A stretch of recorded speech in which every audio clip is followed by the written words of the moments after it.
Hello everybody, Revolver Guy here. Driving down the road, so please excuse if the video's a little shaky. Been really busy, just trying to get things in order. I tell you what, it's this whole world's gone to hell in a handbasket, as my daddy used to say. So I want to do a little video on some of the things happening around the world, around the country. I've been really busy myself. I'm working on actually another homestead. I've got my daughter is going to be staying in one I've been staying in, and the good Lord's blessed me, and I'm looking at another homestead that I can put together fairly quickly. And we'll have two places, which two is better than one. That way, no matter where we're at, we have another place to fall back to. So I've been working on that, been just every day, hard as I can go. But anyway, what I really want to talk about was what was going on, of course, with the violence and the riots, and I want to talk about this kid in Kenosha, Wisconsin, and my thoughts on it. A lot of people call him a hero, and in a way he is a hero. The kid was up there doing what he thought he should be doing to protect people's businesses, and he got attacked, and he handled himself quite well, actually. Better than a lot of people would have, I would think. Although he was a bit lucky. But that's neither here nor there. Biggest thing I want to talk about, and I've been thinking about this and thinking about this. I saw a video. If you haven't seen survival prepping for normal people, if you haven't seen his video on the Kenosha kid, he calls him, it's a really good video, and it really makes you think. And I don't agree with everything he said, but in a lot of ways I do agree. There are a lot of mistakes made there, and the biggest one is that this is not that kid's fight. That kid should not have been there. Number one, he's only 17 years old. There's no way I would let my 17-year-old go to another city and do something like that. Defending our home's another thing, but that's almost asking for trouble. But anyway, the point that Kyle was trying to make on his video is very valid. And that's that these people in these liberal cities that are getting burnt down, they've asked for this. A lot of them have voted for these liberal politicians. A lot of them are supporting Black Lives Matter and Antifa and these other groups. They're supporting the protests and the riots and the burning and looting. So I think it was a mistake on his part and those other kids' part to go into Kenosha and try to stand up for those people when they weren't even standing up for themselves. Now, I'm all about it. If there's a city that wants to stand up and protect their businesses, and all the citizens of that city want to band together, I'm all for patriot groups standing up behind them, supporting them, being there for them. But that's not really what was happening. Most of these people were allowing it to happen, and now this boy's facing a murder charge for doing something that those people should have been doing themselves.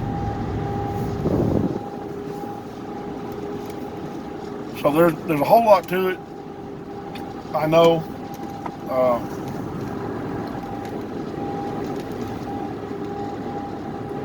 But it's really a sad thing. I know the media is constantly calling for a fight on both sides. It's like Kyle said, you can just imagine how many memes that this kid and then them other kids that went up there had seen, and even the adults that were there, they'd seen all these memes about take our country back and all this stuff, and that's great and all. But the difference between treason and the revolution is timing and winning. Do it at the wrong time, you're treasonous. If you lose, you're treasonous. So with all that said, the time, folks, is not now.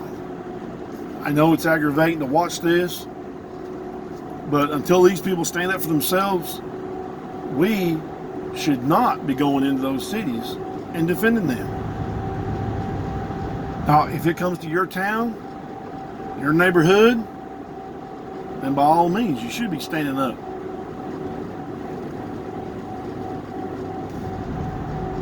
But the timing on this is what we have to get right.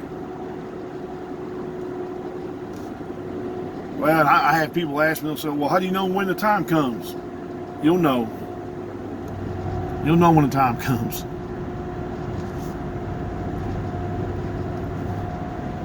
So many people out there screaming for a civil war from both sides. And I promise you, these people that are doing that have never seen war.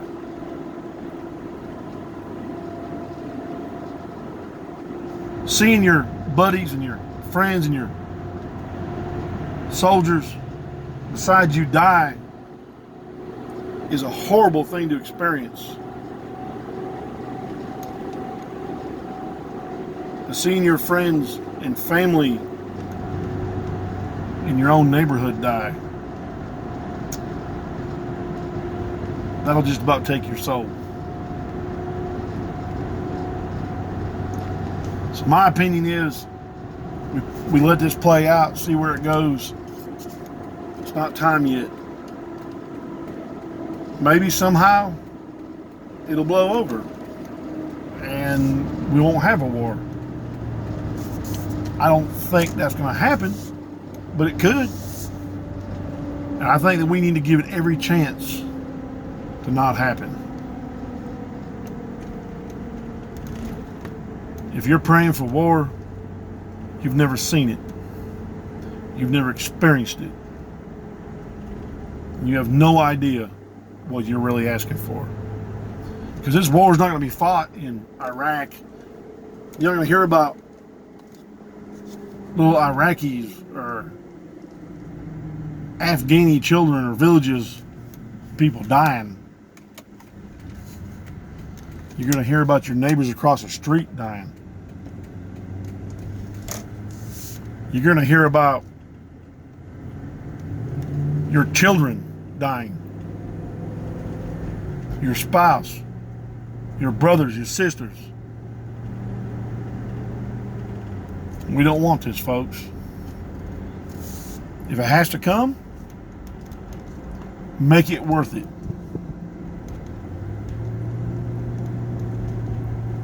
But going and fighting somebody else's battle that they should be fighting for themselves, that's not the right way to approach it. The United States has been doing that for years. We go fight other people's battles for them. If them people really wanted freedom and democracy, they'd have got it themselves, just like we did. Thank you for watching.